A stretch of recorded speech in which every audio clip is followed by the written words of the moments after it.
willing to endure the Britney Spears microphone, I would be able to move around, but just can't pull it off this early in the morning. It's just too hard to do, so I will be stuck here, but that's okay. My assignment this morning, first of all, I have tested the remote and it works. Last evening was a little challenging on that level. And I'd also, for those of you who are over 50 years of age like myself, I would challenge you to turn around and look at that screen up there on the wall, and then remember some of the font sizes of the quotes last night and realize, wow, I was pushing my progressive lenses to the max. Especially as it got down toward the bottom of the screen, it was like, is that Swahili or English? I'm not really sure. You only have 20 minutes, you can't slow down much. My presentation this morning is based on two debates that I've done, one in London and one in Northwest University in Potchefstroom, South Africa, which is about 100 kilometers outside of Johannesburg. And in both of those debates, I have engaged in a comparison and a contrast between the way in which we receive the New Testament and the way in which Muslims receive the Quran. Now, the vast majority of Muslims have no earthly idea where the Quran came from. Then again, the vast majority of Christians have no earthly idea where the New Testament came from either. A lot of Christians think that the New Testament came down out of heaven with a leather cover and gold edges on the pages and thumb indexing, at least so you could find Habakkuk and Hosea. But that's not how it came about. And unfortunately today, if we are ignorant about the history, there's Chris, if we are ignorant about the history of where our texts come from, then we are going to be liable to a tremendous amount of attack from unbelievers who are familiar with the history of our text. And so what I'm going to do is look briefly at how we receive the New Testament and then compare that with the Quran. Sometimes that comparison contrasting can help to emphasize what's really important.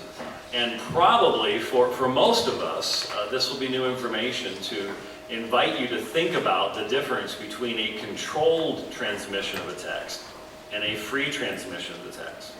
What I mean by that is, and I'm going to explain this, but a free transmission of the New Testament means that it was freely distributed. It was copied widely. It was distributed to wide areas. There was no central governing body that controlled that text at any point in its production, distribution, or history, in comparison to the Quran, which has always been controlled by an overriding authority.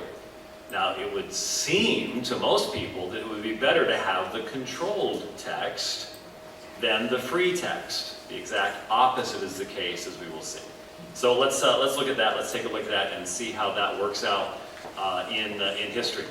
Few today understand the history of ancient documents, that's for certain. The process of transmission in antiquity is vastly different than today. Today, you want to write a book, you can write it on your computer, put it into PDF format, ship it off to somebody, and a few days later you'll have a whole box full of books sitting at your front door. It's amazing, the publishing industry today. But that capacity to engage in that kind of duplication and production is a very, very, very new thing.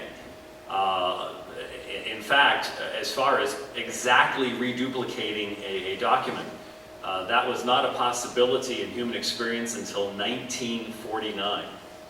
Printing, obviously, in the West, the Chinese had it long before we did, but printing in the West, Gutenberg's press, the late 15th century, but the reality is that that took time to catch on, and you still have to typeset in printing.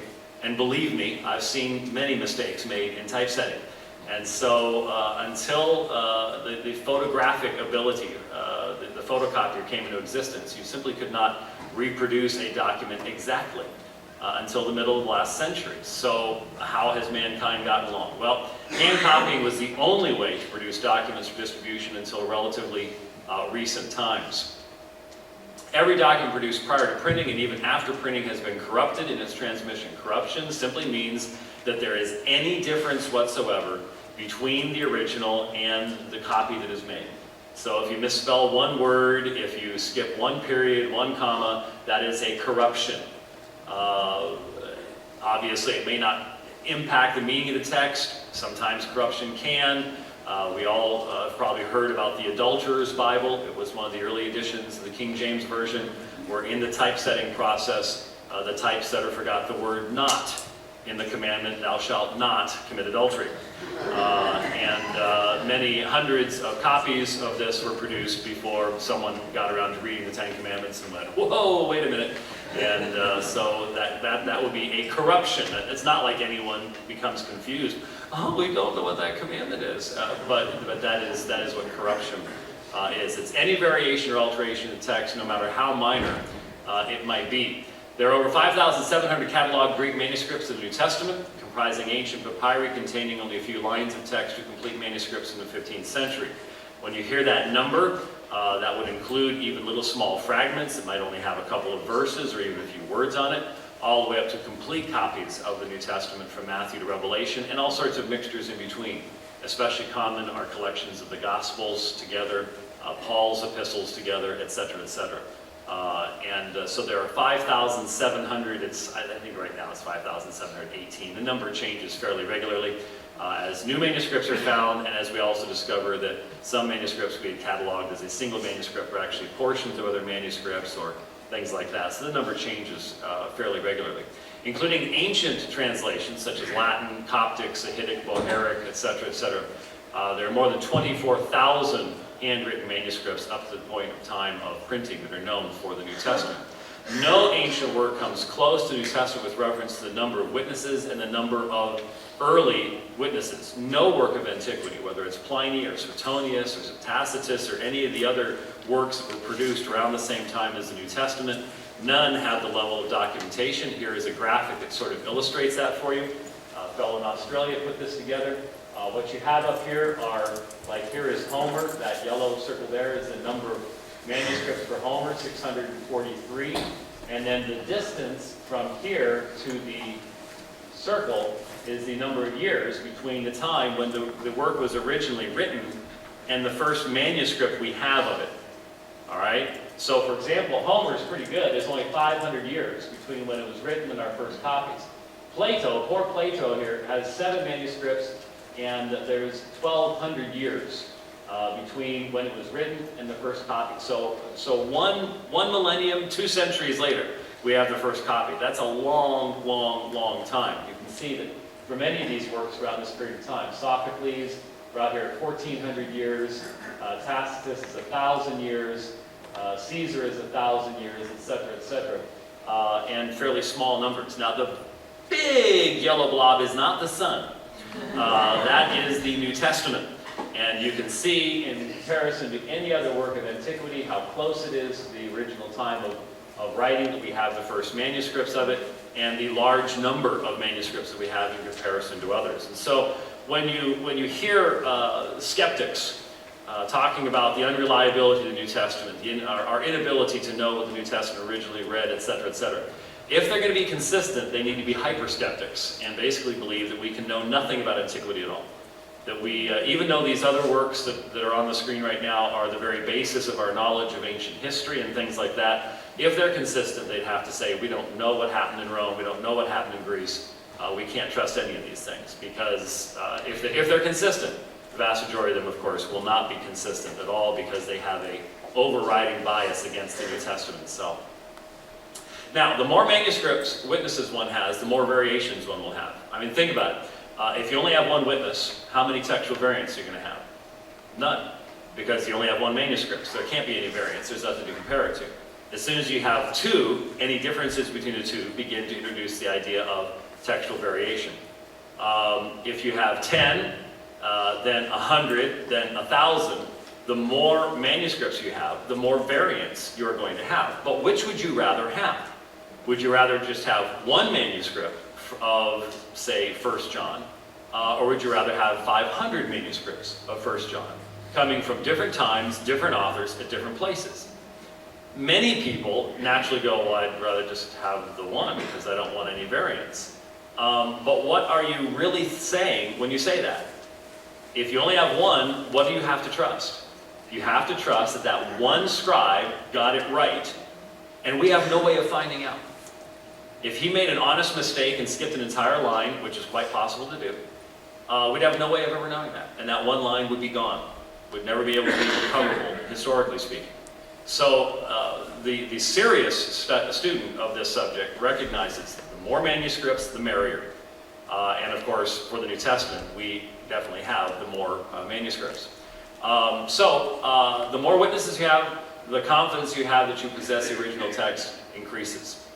And that's where we are. Taking the most liberal estimate, we have about 400,000 variants in the manuscript tradition of the New Testament. That's a lot, that's a big number.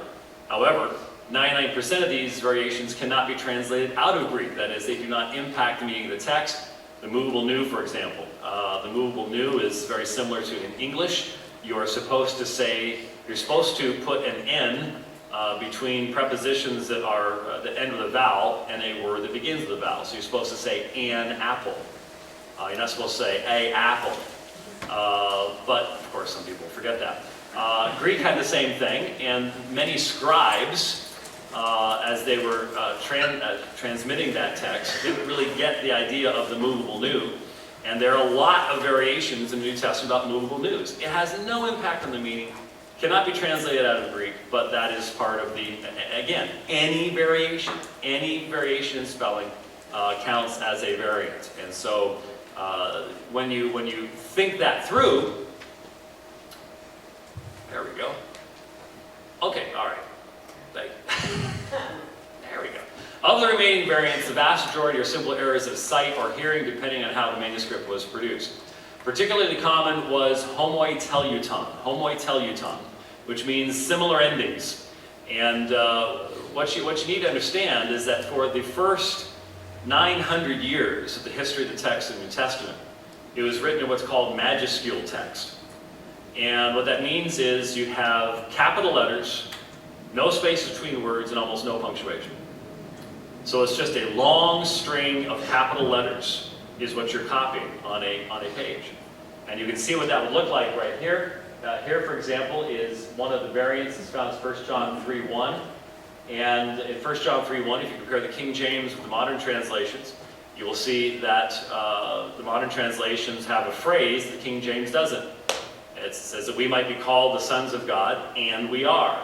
The "and we are" is missing in the King James and the New King James. Why? Because it's something called homoiteleuton. You'll notice that you have what looks like M-E-N here and M-E-N here. A person's copying. He writes down the first M-E-N. He goes back to look at the manuscript he's copying from. His eyes see the second. He starts from there. The line continues to make sense. It doesn't change anything except you've now inadvertently skipped over a particular phrase. You didn't mean to delete it. It's not like, well, you know, this person didn't like adoption as sons of God, so he deleted it or something like that. No, it's a common error of sight. And since we have more than one manuscript of 1 John, we can detect these things. If we only had one and this happened, we would never know. We'd have no way of knowing. And thankfully, there are no New Testament books that only have one manuscript. It is interesting. I can tell you which of the New Testament books has the... Guess which book of the New Testament has the fewest manuscripts in the transmission of the text? It's the book of Revelation. And the reason for that is because the book of Revelation fought for inclusion in the canon, and I think that's a good thing. I mean, the church wasn't sitting around going, hey, 10-headed monsters and beasts coming out. Can we have some more of these, please? You know, it wasn't. It had to fight for inclusion in the canon, and that's a good thing. So we have the fewest manuscripts of that particular book. It's very interesting. Now, these kinds of scribal errors are common and expected in any widely transmitted document. As long as one has a robust manuscript tradition representing various geographical areas and containing early witnesses, these kinds of variations are rather easily detected, as they are in 1 John 3:1. But all of these considerations relate primarily to a freely transmitted text, not to a controlled, edited, or redacted text. This is the key issue in this comparison. A freely transmitted text is one whose transmission is not controlled by an external authority, such as a government. It is widely copied without constraint. A controlled text is one that is copied under the guidance of an external authority. A freely transmitted text will have more textual variants, but will have greater confidence as to originality. Why would it have more textual variants? Well, because it's being transmitted by a wide number of, it's being copied by a wide number of people, and especially in regards to the New Testament. If you know your history, and this is a good time for me to exhort you to possibly pick up at least one summary of Christian history and read through it, because a people who do not know their history are a people who are weakened thereby. The reality is that from the inception of the faith, starting around AD 50 or so, all the way up until 313, Christianity was a religio illicita, a illegal religion under the Roman Empire. Now, that persecution against Christianity waxed and waned. There were periods where it was not overly intense. There were periods when it was extremely intense, from about 260 to 313 in particular. And then it might be more intense locally in certain areas, like around Lyon, around 180 and things like that. But it was an illegal religion, and so the possession of the Christian scriptures was illegal. So the production of the Christian scriptures was likewise illegal. And you might be a Christian, you're traveling, you find a Christian fellowship, remember the little fish symbol and stuff like that, and someone comes out and they're reading a manuscript and you've never heard this before. You say, what is that? Well, these are Peter's writings. Well, we don't have that in our church. Can I make a copy of it to take to our church? They're not going to sit there and go, well, are you a professional copyist? Could we see your papers, please? No, they're going to allow you to make that copy. Now, you may not be the best trained person to do it, but you're allowed to do it. And so you may make some mistakes. There might be some textual variants as a result of your less than stellar capabilities, but the Christians didn't care. They wanted the gospel to go everywhere.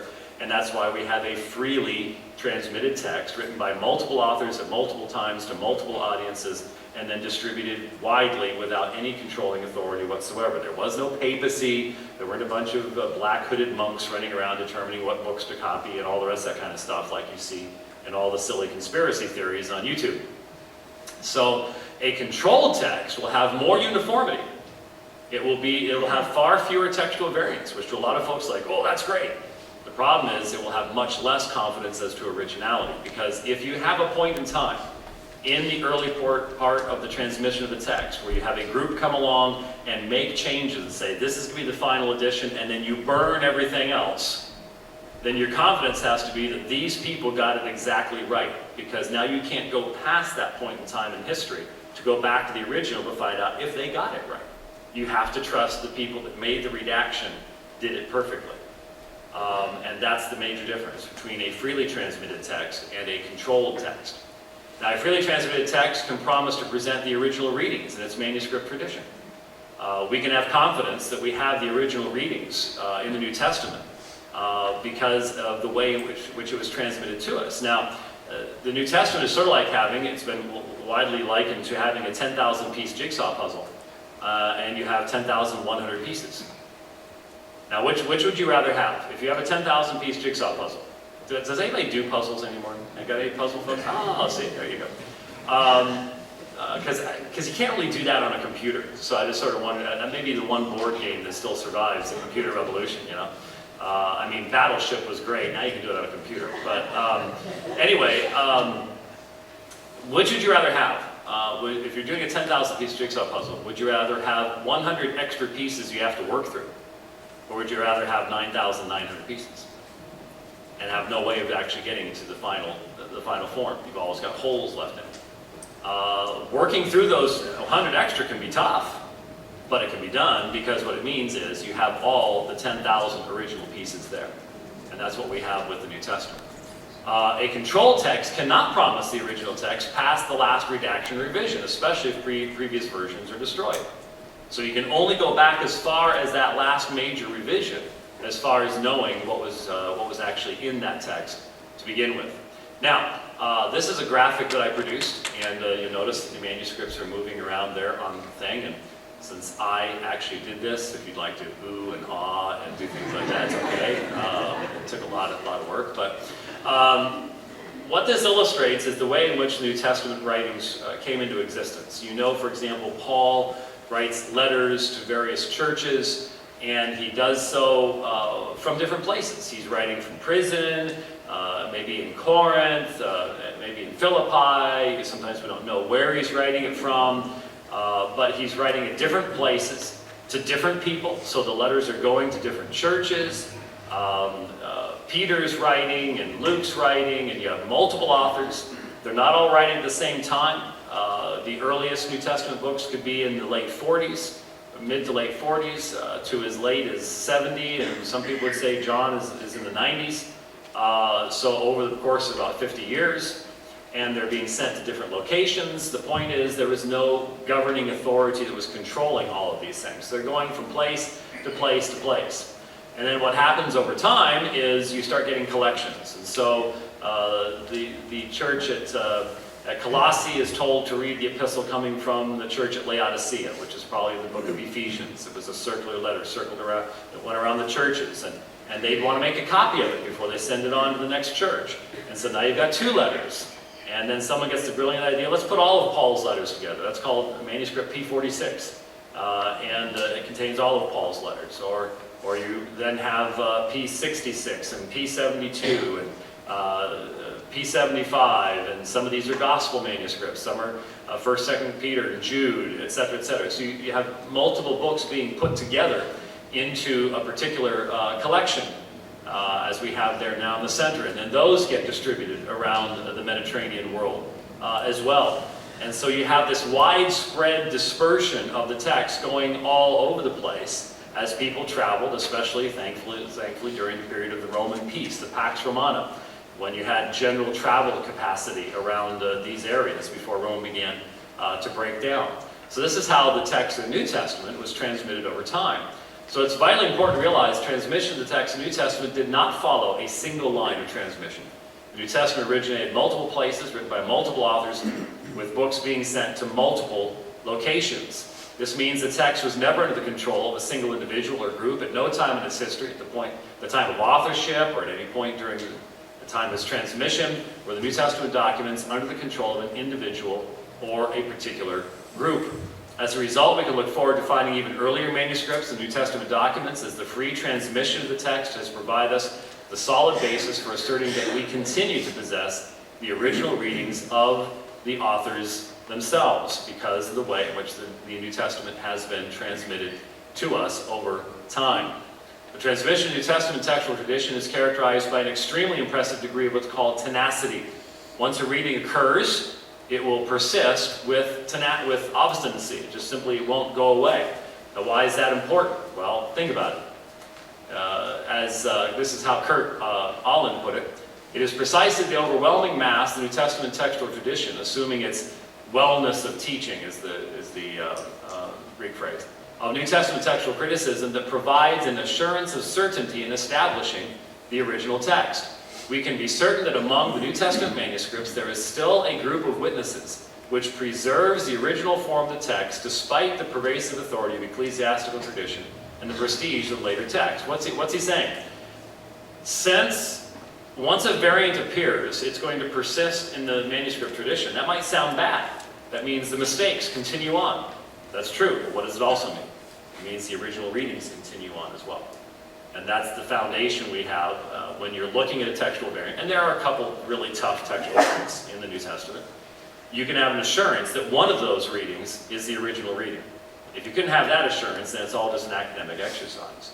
But the tenacity of the text assures us that the original readings are still in our possession. So, free transmission versus controlled transmission.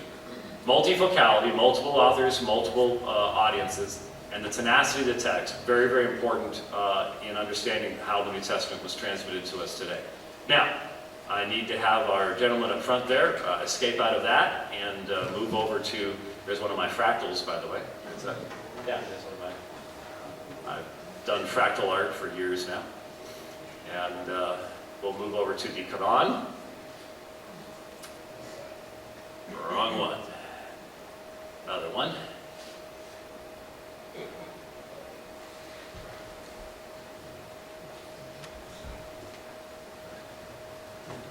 Yes, that's a fractal. Multi-layered fractal.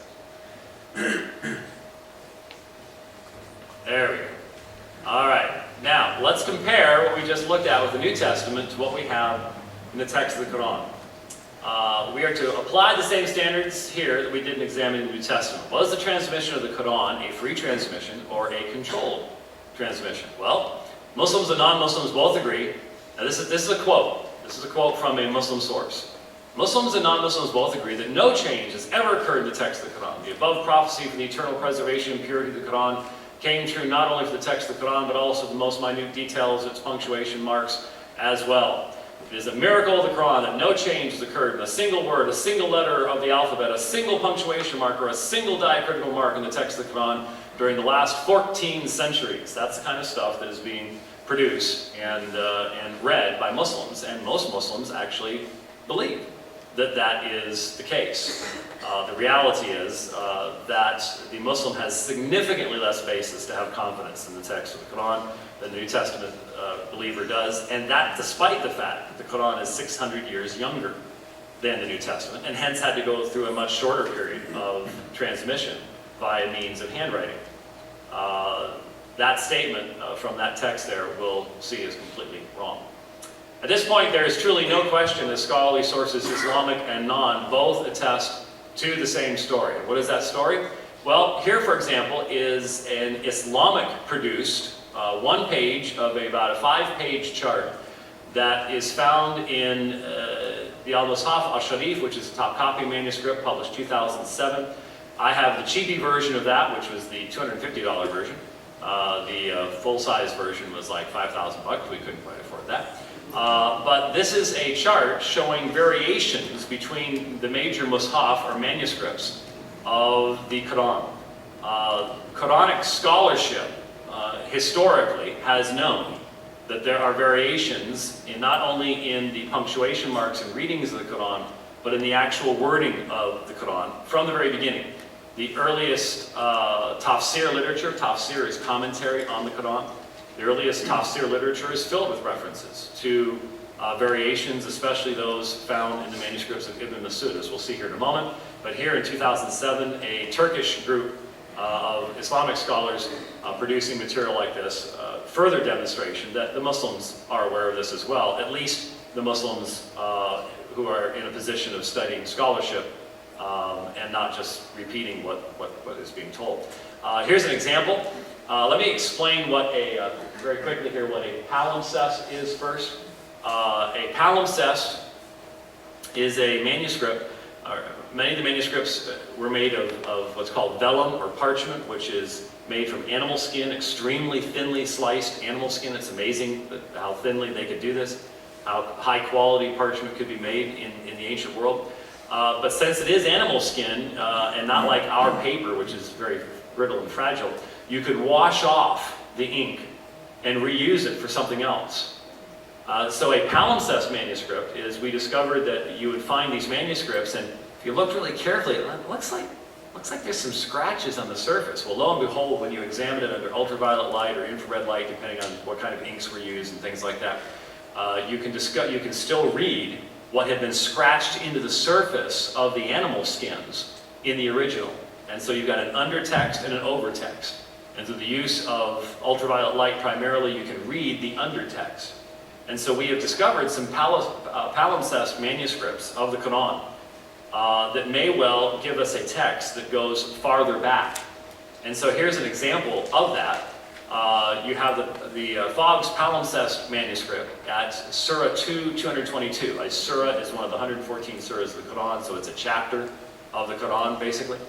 And here's the upper text and the lower text, and as you look at it, you can see, just simply by comparing where the words are, the grammatical terminations, and things like that, that this is not just a textual variant. That is clear, purposeful editing that has taken place in the text. You're changing grammatical endings, you're moving the position of words in the sentence, etc., etc. And so clearly, in those early years, there was a redaction process going on that is represented in these palimpsest manuscripts. In one of the earliest manuscripts of the Quran we have, called BNF 328A, you can see right there in the picture, in the center, you can see very clearly that one word has been scratched out and another word has been written in over top of it. And what's interesting is that this is a very significant word that early tafsir literature demonstrates that the later form, many Muslims didn't even know what it meant. But it was related, interestingly enough. There it is in full size, and it's right there. Or, you say, why do you know where that is? I have two museum quality editions of the Quran. One DNF 328A. I've got the one from London, the one from University from Paris. And these things sit. They're this wide open, about that big tall, and they were $1,400 a piece. And there are only a few of them in the United States. I have one of them. And so this is actually pictures I've taken from my own, and you can see very clearly the variant there. But it impacts the meaning of things. And so what's interesting is when you look elsewhere in this particular text, you discover right there that a page, see the stub? A page has been removed from this manuscript. Because remember, these pages are folded over and then sewn in. If you just completely remove the page and don't leave a stub, what's going to happen to the other page on the other side? It's going to fall out. So you have to leave enough of a stub that the other page will stay in. So a page has been removed, and then when you look at what that would have involved, we discover this page. Now, anything look interesting there? Notice how small and close the lines are up here, and as you get farther down, they get a little bit larger, and a little bit larger, and a little bit larger. What's happened is editing has taken place, this manuscript, very early on, in light of that variation, to insert a verse into the Quran. And then the scribe had to look at the book and go, okay, if I'm going to insert the verse here, then it needs to fit in this space. And so if I take this page out, I'm going to have to add that verse in, so I'm going to need to write smaller and have the last word on this new page fit the first word on this next page. And so you see that you start off smaller to get more onto the page, and then as you start going, okay, I think, okay, I'm going to make it. And you can just see the whole process of editing in one of the earliest Quranic manuscripts right here in front of us. It's fairly plain, but I can guarantee you that less than 0.0001% of the Muslims in the world have ever seen this. And so they're just not aware of the reality of this aspect of the history of their text. Now, they could be, however, quite familiar with this, and that is what the Islamic sources themselves say.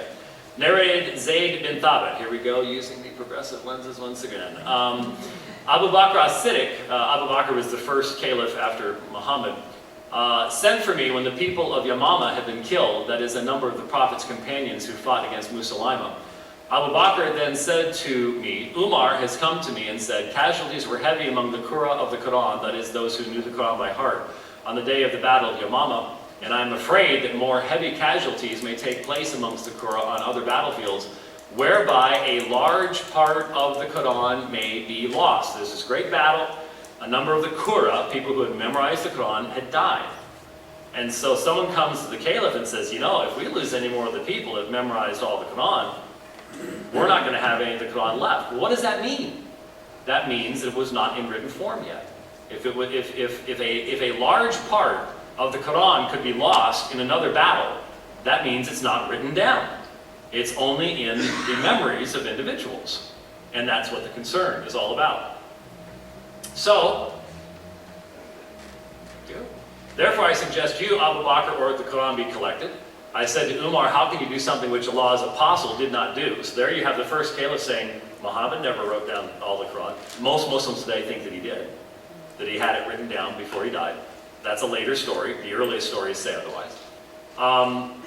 Umar said, by Allah, this is a good project. Umar kept on urging me to accept his proposal till Allah opened my chest for it, and I began to realize the good in the idea which Umar had realized.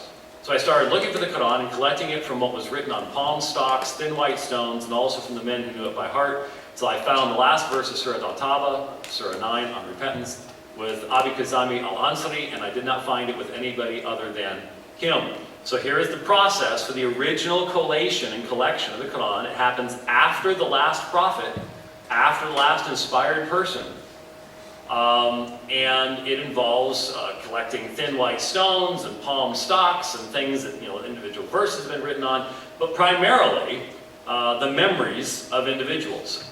And in fact, there's one verse that's mentioned here that only one person remembered. Well, might there have been other verses that only one person amongst the Qur'an that had died at Yamama had known? It's a question that has to be asked.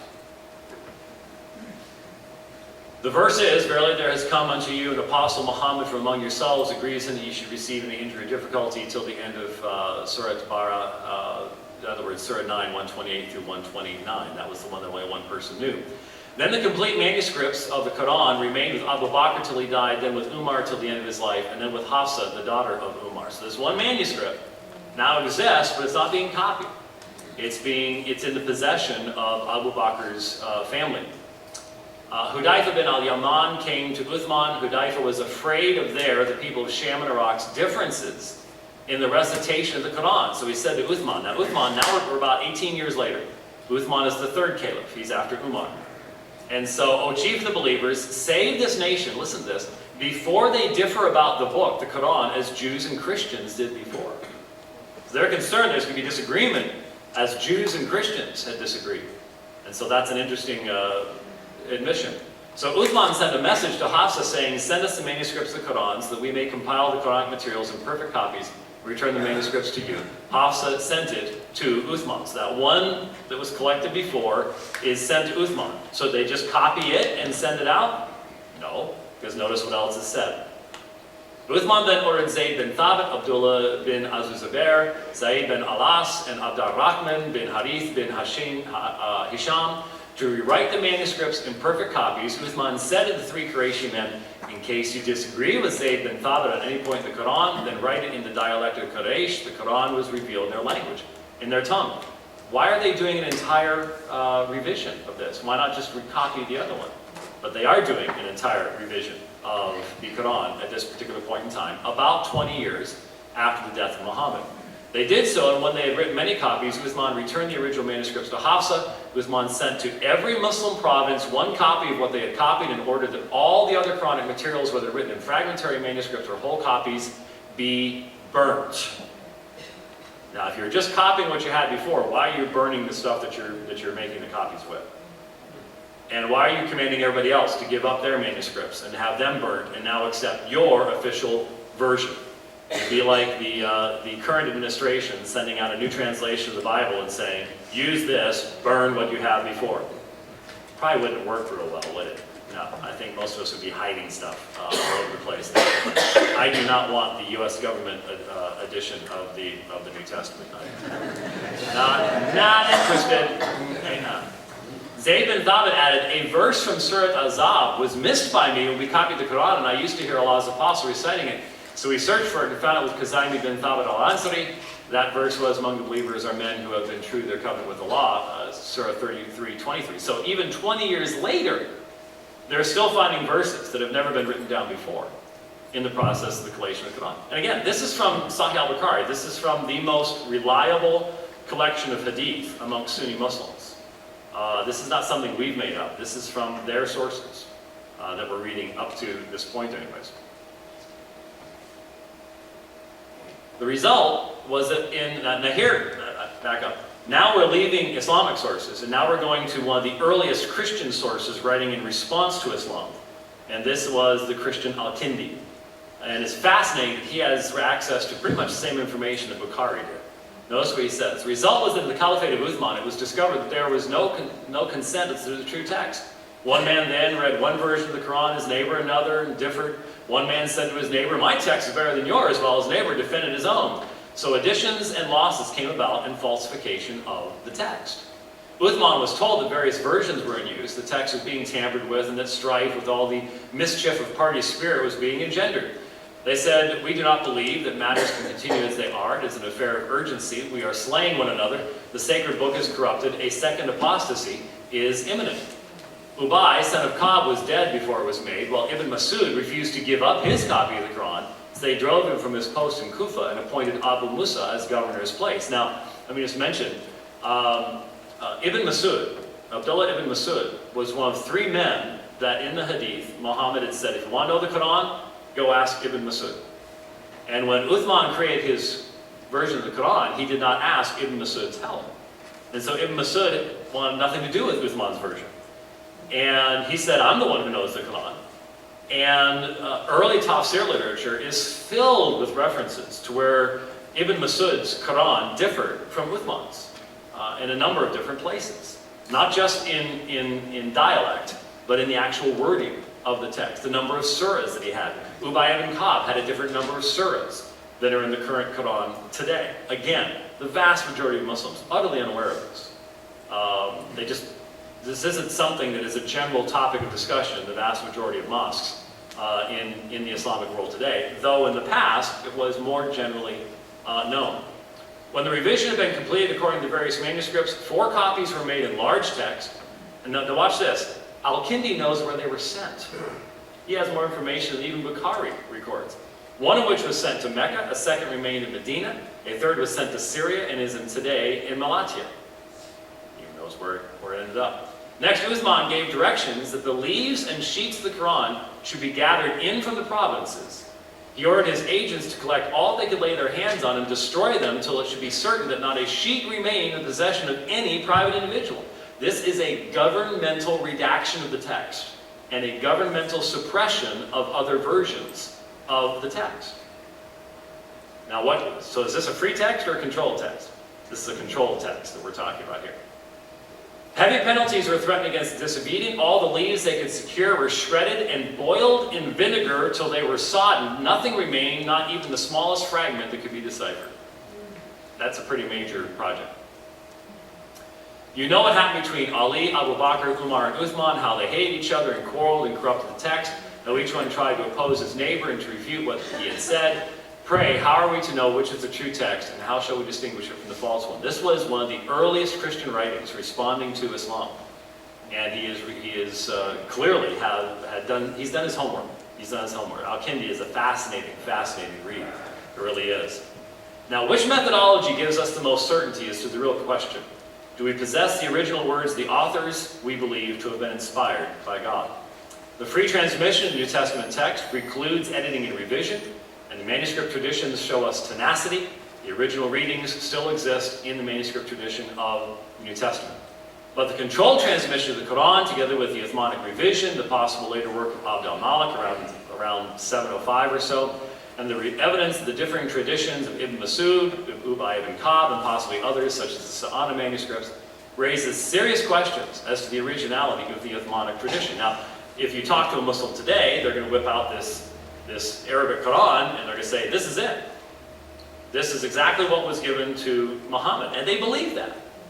What they don't realize is that actually was put together July 10th, 1924 in Cairo by the educational system because they wanted to have one printed text of the Quran that didn't have any variants.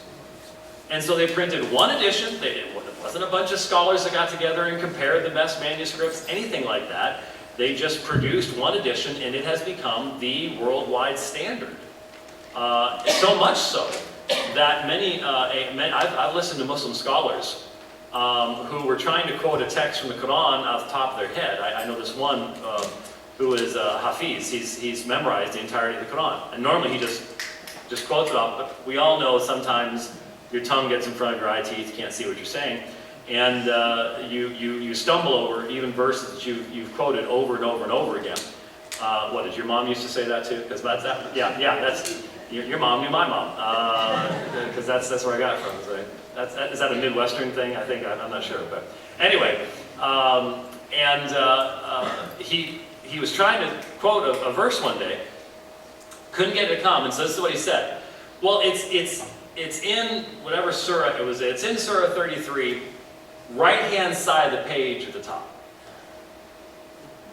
Now, you and I go, huh? But because the printed edition of the Arabic Quran is so consistent amongst Muslims, that was a meaningful reference. They could look at that surah, and there's only going to be one right-hand page at the top, and so it's going to be there. That's how consistent it is. And so they think, well, that's what came from Uthman. And for the vast majority of it, they're probably right. They're probably right. But the point is, they cannot know that that's what was originally written down because of the control and the controlled transmission of the text and the destruction of those preceding materials. Islamic scholars and apologists must recognize that merely asserting the perfection of the Islamic tradition proves nothing. The realities of the variant traditions must be embraced and examined before the Quran can be proven to have been accurately transmitted.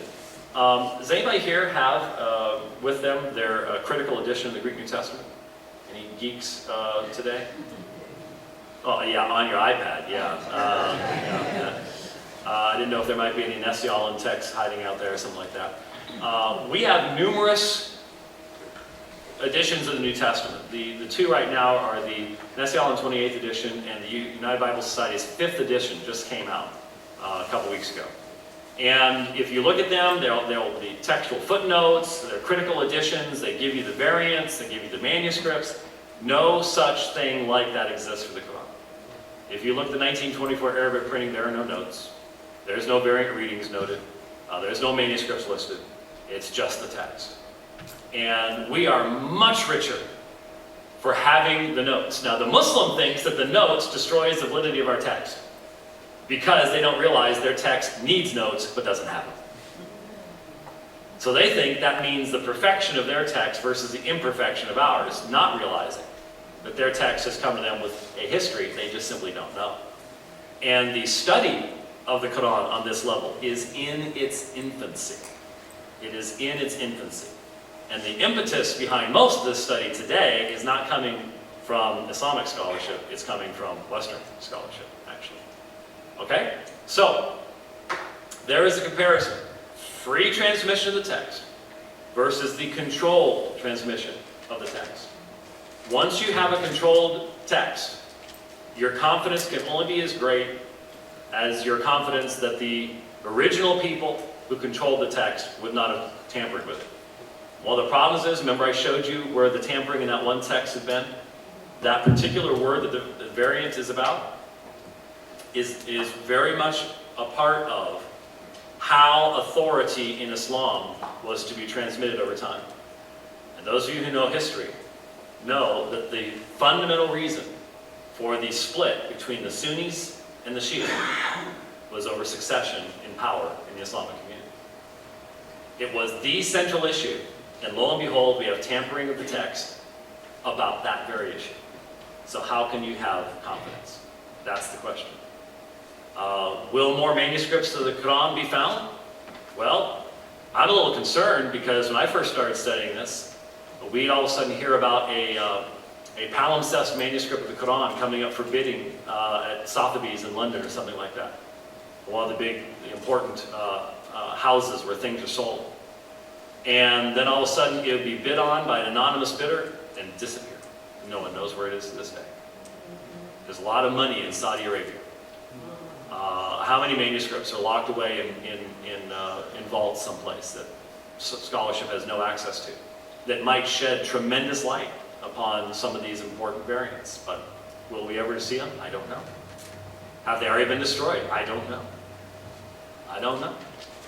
The study of the Quran is in its infancy at that point. But hopefully you can see that it is, we are wide open with our text.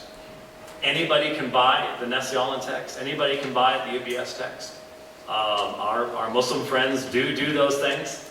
But you cannot buy anything that corresponds to that for the Quran because it simply does not yet exist. So, free versus controlled. You hear the difference? And do you understand the difference? Do you have any questions about it? We've got about 2 minutes. Yes, sir. Is the Sunni and the Shia, do they use the same Quran? Or Pretty much so. I've had some people tell me that the Shiites have a secret Quran or something like that. I've never seen it. And I've had very little interaction with Shiites to be able to give you much meaningful discussion there. The Shiites represent less than 10% of the world's population. The reason we hear so much about them, other than the massive violence and the fact that Iraq is really 3 nations, one Shiite, one Sunni, and one Kurdish, and hence was only held together by the brutality of its government.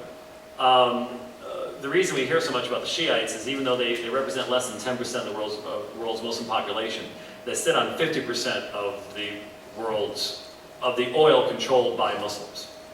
So that's why you hear so much about them. But that's, as far as I know, yes, they use the same text. But I've heard rumors of other things. Yes, sir. Did God write the Bible or did man? Men spoke from God as they were carried along by the Holy Spirit, is Peter's answer to that. And what that means is that, unlike the Quran, which is allegedly a dictation, from the Sunni perspective is the Quran is co-eternal with Allah, it's uncreated, which raises all sorts of theological issues. But and then it was sent down on Laylatul Qadr, the night of power, to Jibreel, the angel who then dictated for 22 years to Muhammad. Our perspective is that God used men in their language and in their situation, that men spoke. It's very clear. For example, I can tell the difference between the vocabulary of Paul and John or Mark or anybody else. There are grammatical differences and things like that. It's clearly not dictation.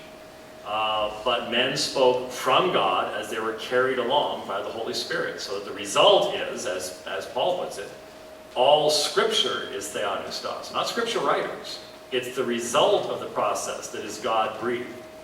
And so all those who say, well, you know, Paul may have been moved by the Spirit, but we can't really know if what he wrote ends up being what we need to know. No, the point of the promise is that what is written is theopneustos, it is God-breathed. Now, if God created mankind, then God's big enough to use mankind in his language to communicate what he wants us to have. And that's what he's done. That's what he's done. Yes, ma'am. You mentioned that the Torah, a number of them died in Yes.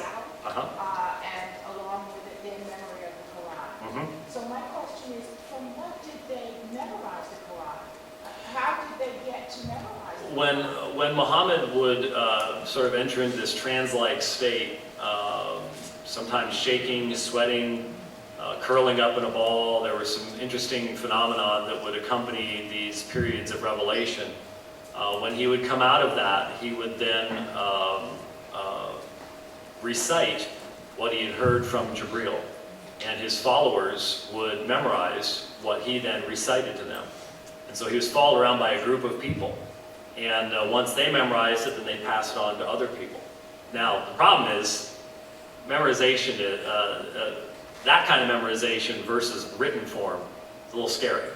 And there's much more likelihood for variation within that than there is within a written document, which is much more stable in its format. But that's how they received it. Are we pretty much out of time? Okay. All right, we're out of time. Thank you very, very much for your attention, and hopefully that was useful to you. These debates, both of the debates I mentioned at the beginning, wherein this material was discussed, are on YouTube. So you can watch the one with Adnan Rashid from London and the one with Yusuf Ismail from South Africa. They're both online at YouTube if you want to review that information. All right?